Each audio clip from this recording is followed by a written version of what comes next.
யாசா பத்மாசனஸ்தாம் விபுலகணிதடீம் பத்மவத்ரா யதாக்கீம் கம்பீரா வர்தனாபிஸ்தனபர்ணமிதாம் சுப்ரவஸ்ரோத்தரியாம் லக்ஷ்மீம் திபீரிகஜேந்திரைர் மணிகணகஜிதை ஸ்நாபிதா ஹேமகும்பை நித்யம் சா பத்மகஸ்தா மம வசதி கிருகே சர்வமாங்கல்யயுக்தா. ஓம் நமச்சிவாய. மேன்மைகள் சைவ நீதி விளங்குக உலகமெல்லாம். நோயற்ற வாழ்வே குறைவற்ற செல்வம். அந்த நோய் நொடிகள் இல்லாத வாழ்வு இந்த உலக மக்கள் எல்லோரும் வாழ வேண்டும் என்று கலியுகத்தின் காந்தமலை ஜோதியாகிய சபரிமலை சுவாமி ஐயப்பனுடைய திருவடிகளை சிறந்தாழ்த்தி டான் தமிழொலி ஓம் தொலைக்காட்சி நேயர்கள் அனைவருக்கும் சர்வதேச இந்து மத குறிப்பீடம் அகில இலங்கை சபரிமலை ஸ்ரீ சாஸ்தாபுரத்தின் சார்பில் இனிய வணக்கங்களும் நல்லாசிகளும். இன்றும் மங்களகரமான விஸ்வாவசு வருஷம் சித்திரை மாதம் 21ஆம் நாள் 4/5/2025 ஞாயிற்றுக்கிழமை. இன்று மலர்ந்திருக்கின்ற இன்றைய பொழுதும் நம் எல்லோருடைய வாழ்விலும் எல்லா விதமான சிறப்புகளும் வெற்றிகளும் கிடைக்க வேண்டும் என்று இறைவனை பிரார்த்தித்து இஷ்ட தெய்வங்கள், குல தெய்வங்கள், பாரம்பரிய தெய்வங்களையும் வழிபட்டு பெற்றோர்கள், தாத்தா பாட்டி, அத்தை மாமா போன்ற வயதிலே மூத்தவர்கள், பெரியோர்கள், நமக்கு வித்தைகளை கற்றுக் கொடுக்கின்ற ஆசிரியர்கள், குருவானவர்கள் அவர்களையும் வணங்கி அவர்களுடைய அன்பையும் ஆசையையும் நாம் பெறுகின்ற பொழுது எந்த நாளுமே நமக்கு நல்ல நாளாக அமையக்கூடியது. இன்று பானுவாரம் என்று போற்றப்படுகின்ற ஞாயிற்றுக்கிழமை சூரிய பகவானுடைய வழிபாட்டுக்கு சிறந்த நாள். அதிகாலையிலே நாம் இந்த சூரிய தரிசனம் செய்கின்ற பொழுது எல்லா விதமான சிறப்புகளும் நமக்கு கிடைக்கக்கூடிய வகையிலும் நரம்பு சம்பந்தமான நோய்களை தீர்க்கக்கூடிய வல்லமை இந்த சூரியனுடைய கதிர்களுக்கு உண்டு என்பதனை அறிந்த நம் முன்னோர்கள் அதிகாலையிலிருந்து சூரிய நமஸ்காரம் செய்வார்கள். இப்பெல்லாம் அது நடைமுறையிலே மருவி மருவி மருவி இல்லாமலே போகின்றது. இந்த காலையிலே பிரத்யக்ஷ தெய்வமாகிய சூரியனை வழிபாடு செய்கின்ற பொழுது உடல் ரீதியான ரோகங்கள், நரம்பு சம்பந்தமான நோய்களை எல்லாம் தீர்க்கக்கூடிய சக்தி அந்த சூரியனுடைய அதிகாலையிலே வருகின்ற கதிர்களுக்கு உண்டு. அது மட்டுமல்லாமல் இன்றைய தினத்திலே இந்த காண்டாபனம், கத்திரி வெயில், அக்னி நாள் என்று சொல்லப்படுகின்ற இந்த காண்டாபனம் இன்று ஆரம்பம்.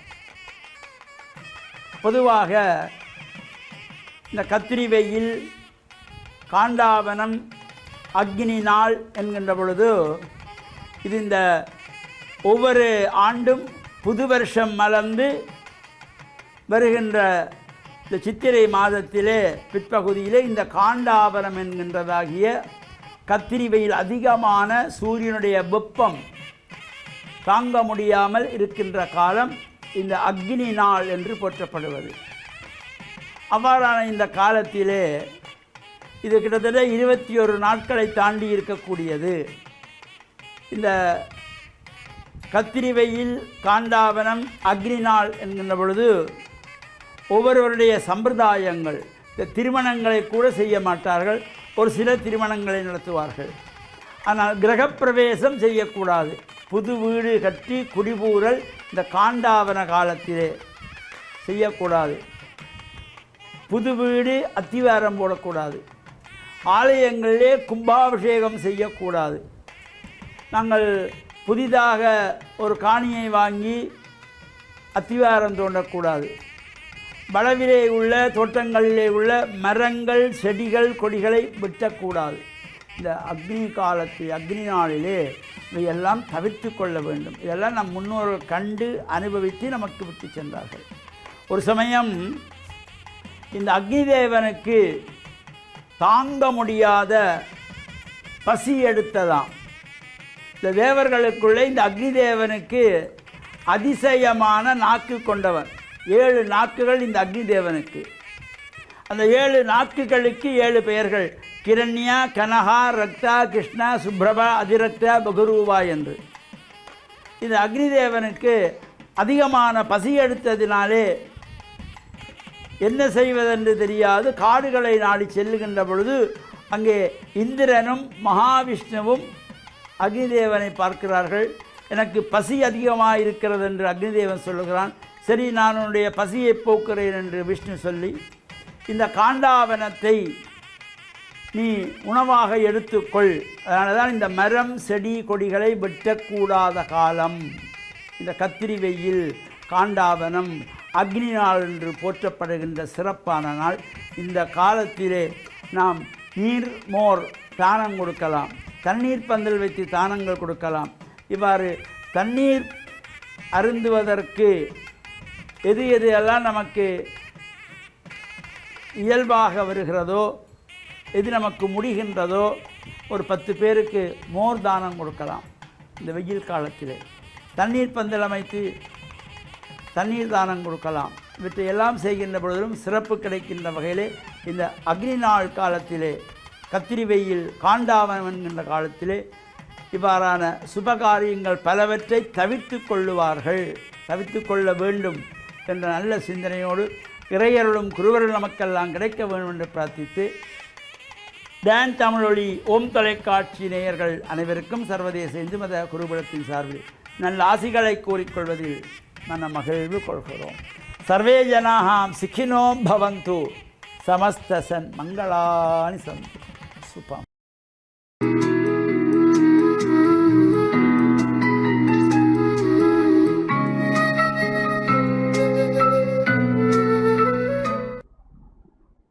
இறை இயேசுவில் என் அன்பு நெஞ்சங்களே, கிறிஸ்தவ நற்சிந்தனை வேளையில் உங்களை சந்திப்பதிலே எனக்கு மிக்க மகிழ்ச்சி. ஆண்டவர் இயேசுவின் அன்பும் அருளும் உங்கள் அனைவரோடும் இருப்பதாக.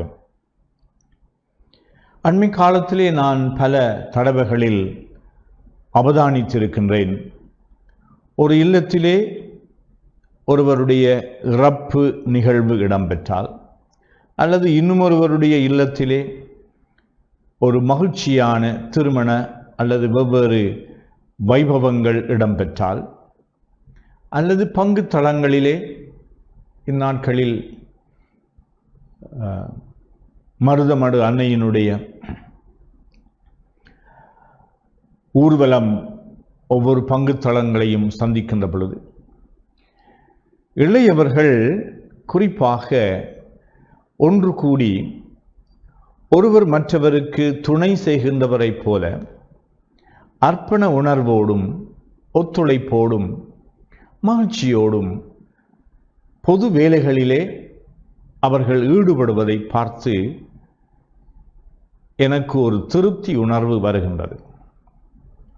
இளையவர்கள் என்றால் அவர்கள் புரட்சி செய்வார்கள், புரட்சனை, அவர்கள் எப்பொழுதும் தவறான பாதையிலே செல்லுவார்கள், அவர்கள் கெட்டுப்போவார்கள். இப்படியான சில முற்சார்பு எண்ணங்கள் எங்களுடைய மனங்களிலே இருக்கலாம்.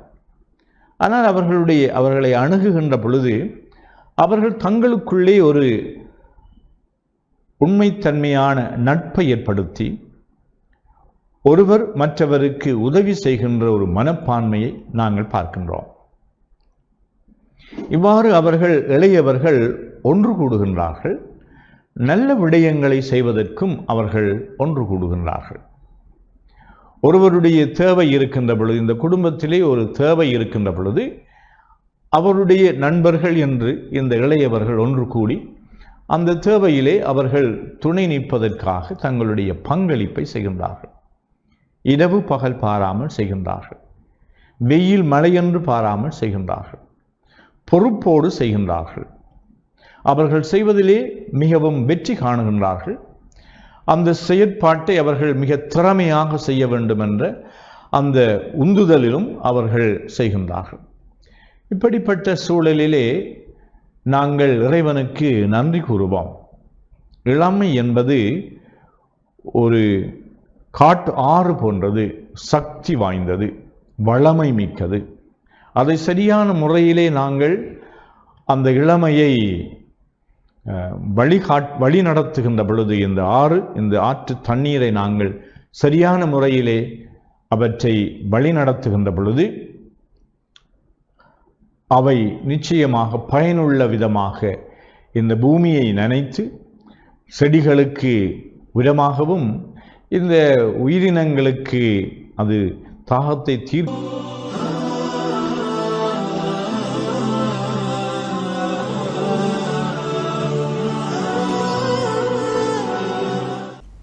அஸ்ஸலாமு அலைக்கும் வரஹ்மத்துல்லாஹி வபரகாத்துஹு. அன்பின் ஈமானிய உறவுகளே, இந்த நேரத்தில் நாங்கள் எங்கள் எல்லோருக்கும் ஒரு முன்மாதிரியாக திகழ்ந்த நபித்தோழர்கள் ஒருவனான அப்துல்லா பின் ஹுதாஃபா ரலியல்லாஹுடைய வரலாற்றை பற்றி உங்களுக்கு ஒரு சிறு வரலாற்று சம்பவத்தை கூறலாமின் ஆசைப்படுகின்றேன். அதாவது, இந்த அப்துல்லா பின் ஹுதாஃபா ரலியல்லாஹு அவர்கள் காஃபிராக இருந்து இஸ்லாத்தை ஏற்றுக்கொள்கின்றார்கள். இவர்கள் இஸ்லாத்தை ஏற்றதன் காரணமாக காஃபிர் அரசாங்கத்தால் சிறைபிடிக்கப்படுகின்றார். ரோம அரசர்கள், பாரசீக அரசர்கள் இந்த அப்துல்லா பின் ஹுதாஃபா அவர்களை சிறைபிடிக்கின்றார்கள். அந்த நேரம் இந்த ரோம அரசன் சொல்கின்றான், ஹுதாஃபா, நீ இஸ்லாத்தை விட்டுவிடு, உனக்கு என்னுடைய மகளை திருமணம் செய்து தருகின்றேன். அன்பான உறவுகளை யோசித்து பாருங்கள். ஒரு இளவரசனுடைய மகளை திருமணம் செய்தால் என்ன பட்டம் கிடைக்கும்?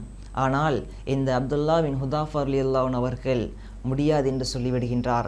உடனே அரசன் சொல்கின்றான், ஹுதாஃபா, நீ இந்த இஸ்லாத்தை விட்டுவிடு, இந்த நாட்டினுடைய அரசனாக உன்னை நியமிக்கின்றேன். சுப்ஹானல்லாஹ், யோசித்து பாருங்கள். அந்த அரசன் பட்டம் கிடைத்தாலும் சரி, எனக்கு இந்த இஸ்லாத்தை விட்டுவிட முடியாது என்று ஹுதாஃபா அவர்கள் முடியாது என்று சொல்லிவிடுகின்றார். உடனே அரசன் சொல்கின்றான், ஹுதாஃபா, நீ ஆசையால் மயங்கவில்லை. அந்த நேரம் ஹுதாஃபா ரலியல்லாஹு அவர்கள் பார்த்து கொண்டிருக்கின்றார்கள். அவர்களுக்கு முன்னால் 2 சிறை கைதிகள் பிடிக்கப்படுகின்றார்கள். பிடிக்கப்பட்டு அருகிலே பார்க்கின்றார்கள், ஒரு வெந்நீர் பாத்திரம் கொதித்து கொண்டிருக்கின்றது. அந்த நேரம் சுடுநீரால் கொதித்து கொண்டிருக்கக்கூடிய அந்த பாத்திரத்திலே அந்த காவலாளிகள் 2 சிறை கைதிகளையும் அப்படியே போடுகின்றார்கள். அந்த சுடுநீரிலே போட்டவுடன் நாங்கள் யோசித்து பார்க்க வேண்டும். எங்களுடைய உடம்பிலே சிறியோரோ நெருப்பு காயம் ஏற்பட்டால் எங்களால் தாங்க முடியாது. ஆனால் அந்த 2 காவலாளிகளையும் அப்படியே போடக்கூடிய நேரம் கைகள் வேறாக பிரிகின்றது, கால்கள் வேறாக பிரிகின்றது. அந்த 2 மனிதர்களுடைய உடம்பும் வெவ்வேறாக பொசுங்கி பிரியக்கூடிய நேரம் அந்த பாத்திரம் முழுவதும் இரத்த கரையாக மாறுகின்றது. ஆனால் ஹுதாஃபா அவர்கள் அந்த நேரத்திலே கண்களுண்டாக பார்த்து கொண்டிருக்கின்றார்கள். இந்த நேரம் அரசன் சொல்கின்றான், ஹுதாஃபா, நீ இஸ்லாத்தை விட்டுவிடவில்லை என்றால் உனக்கும் இதே நிலைமைதான்.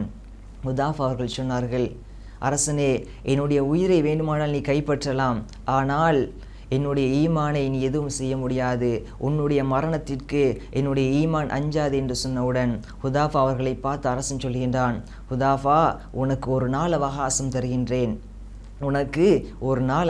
தருகின்றேன். நாளைய தினம் இதே நேரத்திலே நீ இஸ்லாத்தை விட்டுவிட்டு என்னுடைய கிறிஸ்தவ மதத்தை நீ ஏற்றுக்கொள்ளாவிட்டால் உனக்கும் இதே நிலைமைதான் என்று சொல்லிவிடுகின்றான். அந்த சபை கலைகின்றது. மறுநாள் வருகின்றது. அந்த நேரம் அடுத்த நாள் அந்த சபை ஒன்று கூடுகின்றது. ஆனால் அந்த ஹுதாஃபா ரலியல்லாஹு அவர்கள் கொண்ட கொள்கையிலே உறுதியாக இருக்கின்றார்கள். என்னுடைய உயிரை போனாலும் இந்த இஸ்லாத்தை நான் ஒருபோதுமே விட்டுவிட மாட்டேன். என்னுடைய உயிரை இவன் கைப்பற்றினால் கைப்பற்றட்டும், ஆனால் இந்த இஸ்லாத்தை விட்டு நான் மாற மாட்டேன் என்ற கொண்ட கொள்கையிலே உறுதியாக இருக்கின்றார்கள். இந்த நேரத்திலே ஹுதாஃபாவை அந்த அரசன் அழைக்கின்றான். ஹுதாஃபா அவர்கள் கொண்ட கொள்கையிலே உறுதியாக இருக்கின்றார்கள். உடனே அந்த அரசன் கோவப்படுகின்றான். கோவப்பட்டு உடனே அந்த ஹுதாஃபா அவர்களை சிறைப்பிடிக்குமாறு கட்டளையிட்டு அந்த நேரம் ஹுதாஃபா ரலியல்லாஹு அவர்கள் அப்படியே கழுமரத்தில் ஏற்றப்படுகின்றார்கள். தலைகீழாக தொங்குவிடப்படுகின்றார்கள். கண்களுக்கு முன்னால் அந்த காட்சியை கொண்டு வந்து பாருங்கள். ஹுதாஃபா ரலியல்லாஹு அவர்கள் தலைகீழாக தொங்கிக் கொண்டிருக்கின்றார்கள். கீழே வெந்நீர் பாத்திரம் கொதித்து கொண்டிருக்கின்றது. அந்த சுடுநீர் கொதித்து கொண்டிருக்கின்றது. ஹுதாஃபா ரலியல்லாஹு அவர்கள் தலைகீழாக தொங்கிக் கொண்டிருக்கின்றார்கள். இந்த நேரம் கடுமையான அந்த வெப்ப சூழ்நிலை. ஆனால் ஹுதாஃபா அவர்கள் அழுகின்றார்கள், கடுமையாக அழுகின்றார்கள். கண்ணீர் வடிந்து கொண்டிருக்கின்றது. இதை கண்ட அந்த அரசன் மிகவும் ஆச்சரியப்படுகின்றான், கவலைப்படுகின்றான். உடனே சொல்லினான், ஹுதாஃபாவை இறக்குங்கள், இறக்குங்கள். ஹுதாஃபா ரலியல்லாஹு அவர்கள் அப்படி இறக்கப்படுகின்றார்கள். அழுது கொண்டே அந்த அரச சபைக்கு முன்னால் வருகின்றார்கள். அந்த நேரம் அந்த அரசன் கேட்கின்றான், ஹுதாஃபா, நீ இஸ்லாத்தை விட்டு விட்டாயா, என்னுடைய கிறிஸ்தவ மதத்தை நீ ஏற்றுக்கொண்டாயா என்று அந்த நேரம் கேட்டவுடன் ஹுதாஃபா ரலியல்லாஹு அன்ஹு அவர்கள் அழுது கொண்டே சொல்கின்றார்கள், அரசனே, என்னுடைய உடம்பிலே ஒரே ஒரு உயிர் தான் இருக்கின்றது. என்னுடைய உடம்பிலே இருக்கக்கூடிய ரோமங்கள் எல்லாம், என்னுடைய உடம்பில் இருக்கக்கூடிய அந்த முடிகள் எல்லாம் எனக்கு அனைத்துமே உயிராக வழங்கப்பட்டு என்னை படைத்த அல்லாஹ் ரப்புல் ஆலமீன் இருக்கின்றானே, அவனுக்காக வேண்டி இந்த அனைத்து உயிர்களையும் நான் தியாகம் செய்ய வேண்டுமே. இப்பொழுது நீ என்னுடைய உயிரை எடுத்துவிட்டால் என்னிடத்திலே வேறு உயிர்கள் இல்லையே, அதற்காகத்தான் நான் அழுது கொண்டிருக்கின்றேன் என்று சொன்னவுடன் ஹுதாஃபா ரலியல்லாஹு அன்ஹு அவர்களை பார்த்து அரசன் சொல்கின்றான், ஹுதாஃபா, என்னுடைய நெற்றியிலே முத்தமிட உன்னை விடுதலை செய்கின்றேன். ஹுதாஃபா ரலியல்லாஹு அன்ஹு அவர்கள் ஆசையால் முத்தமிடுகின்றார்கள். ஹுதாஃபா ரலியல்லாஹு அன்ஹு அவர்கள் விடுதலை செய்யப்படுகின்றார்கள். அன்பின் உறவுகளே, நாங்கள் யோசிக்க வேண்டும், இந்த அளவு அந்த இறையச்சம், இஸ்லாத்திற்காக என்னுடைய உயிரை போனாலும் அந்த கொண்ட கொள்கையிலே நான் உறுதியாக இருப்பேன், ஒருபோதும் நான் இஸ்லாத்தை விட்டுவிட மாட்டேன் என்ற அந்த கொள்கையிலே உறுதியாக இருந்த அந்த ஹுதாஃபா அவர்களை போன்று எங்களுடைய உள்ளத்திலே அந்த இறையச்சம் இருக்கின்றதா? நாங்கள் ஒவ்வொருவரும் இந்த உலகத்தை தான் ஆசையாக வாழ்ந்து கொண்டிருக்கின்றோம். உலகம்தான் எங்களுடைய நிரந்தரமான உலகம் என்று வாழ்ந்து கொண்டிருக்கின்றோம். நிரந்தரமான சுவர்க்கம், அந்த சுவர்க்க உலகம் இருக்கின்றது. அந்த உலகத்தை நோக்கி பயணிக்க வேண்டும். ஹுதாஃபா அவர்கள் என்ன ஆசைப்பட்டார்கள்? எனக்கும் சுவர்க்கம் கிடைக்க வேண்டும். அந்த நிரந்தரமான சுவர்க்கத்தை நான் எப்படியாவது அடைந்து விட வேண்டும். என்னுடைய உயிர் எந்த அளவு சிதைக்கப்பட்டு என்னுடைய உயிர் போனாலும் பரவாயில்லை என்று அந்த சஹாபாக்கள், அந்த நபித்தோழர்கள் வாழ்ந்து காட்டினார்கள். அதே போன்றோம் எங்களுடைய இறையச்சமும் இறைவனுக்கு பயந்து நாளை மறுமையிலே நானும் சுவர்க்கத்தை அடைய வேண்டும், எனக்கும் சுவர்க்கம் கிடைக்க வேண்டும் என்ற ஆசையிலே நாங்கள் வாழ்ந்து மன்னிக்கக்கூடிய பாக்கியத்தை வல்ல ரஹ்மான் எங்கள் அனைவருக்கும் தந்தருள்வானாக. வஸ்ஸலாமு அலைக்கும் வரஹ்மத்துல்லாஹி வபரகாத்துஹு.